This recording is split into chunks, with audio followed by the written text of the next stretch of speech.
1 желтоқсаннан бастап елімізде зейнетақы жинағын тұрғын үй алуға жұмсау тәртібі өзгереді. Қазақстандықтар БЖС-дағы ақшасын пәтер немесе үй алуға бұрынғыдан да кеңірек пайдалана алады. Өнеркәсіп және құрылыс министрлігі арнайы жобаны әзірлеп, оны 21 қарашаға дейін ашық НК порталында талқылауға шығарды. Жаңа жобаға сәйкес азаматтар зейнетақы жинағын ипотекалық несие бойынша негізгі қарызды жабуға, ай сайынғы төлемді азайтуға немесе ипотекалық несиенің мерзімін қысқартуға пайдалана алады.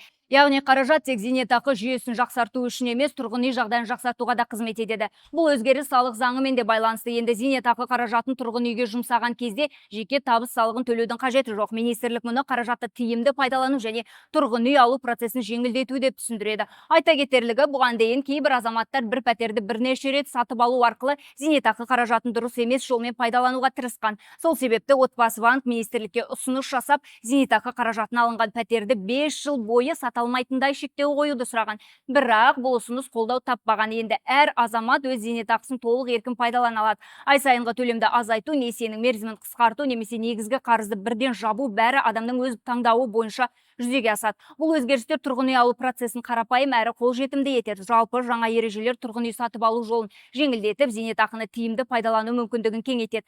Қаражатты дұрыс басқару арқылы азаматтар өз пәтерін тезірек алу немесе несиесін жеңілдету жолын таңдай алады.